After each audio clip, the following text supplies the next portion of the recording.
What if one letter, hidden in an attic for over 30 years, had the power to change everything you knew about your past? This is the story of Ethan Blake, a man who went back to bury his father, but instead unearthed a secret that would shake the foundation of his entire family. This story isn't just about mystery, it's about forgiveness, lost love, and a daughter who was never supposed to be found. Stay with me till the end, because you won't forget what you're about to hear. Chapter 1: The Funeral. It was a cold, rainy morning in Massachusetts. Ethan Blake stood alone in front of his father's casket. No eulogies, no visitors, just him. And 1,000 unanswered questions. He hadn't spoken to his father in 15 years, not since the night he left home at 13 after a brutal argument. Now he was back, to clean out the old house, to put the past to rest. Or so he thought, because hidden in the attic, he found something that refused to stay buried. Chapter 2: The Attic Discovery. Behind a broken trunk, beneath rotting floorboards, Ethan discovered a sealed envelope. It was addressed to someone he didn't know, Lydia Moore. The letter was dated 1987. Curious, he opened it. Inside was a confession, a love letter, a plea for forgiveness. But it wasn't meant for him. It was written by his father, to a woman Ethan had never heard of, and it said, "I never stopped loving you. I still remember the day we gave her away. I hated myself for it then. I still do." Gave her away? Who was her? Ethan kept digging, and that's when he found them. Not one letter, but 42, all hidden throughout the attic, each one telling the story of a forbidden love and a child that had been taken from them. Chapter 3: Lydia Moore. 2 weeks later, Ethan found her. Lydia Moore. She was older now, gray-haired, gentle, and soft-spoken. She ran a quiet little bookstore in Vermont. When Ethan showed her the letters, she turned pale. "I thought they were all destroyed," she whispered. Then she told him the truth.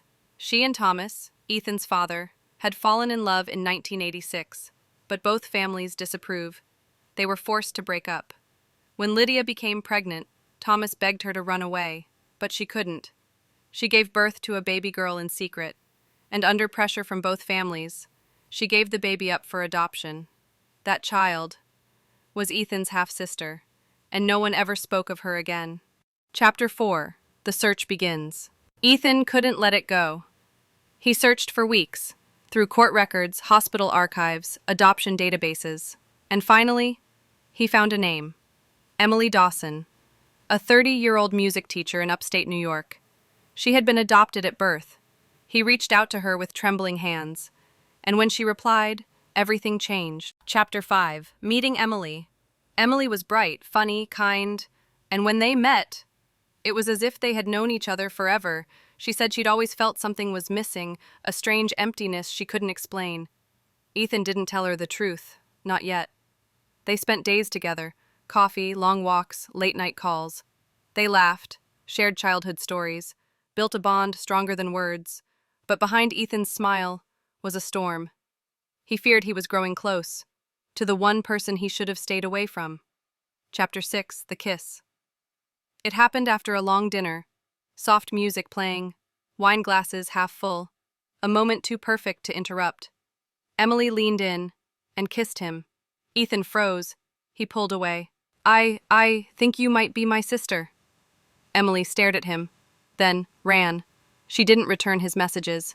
She blocked his number. Ethan was left in silence. Chapter 7: The DNA Test. Days later, the DNA test arrived.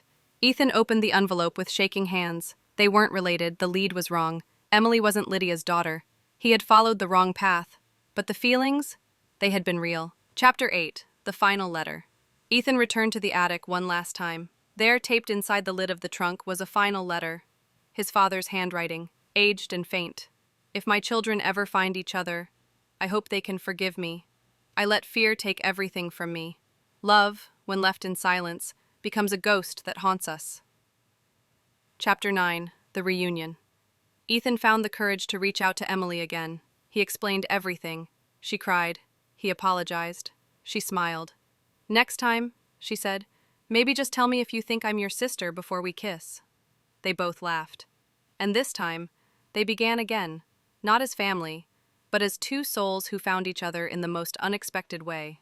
Epilogue, the journal.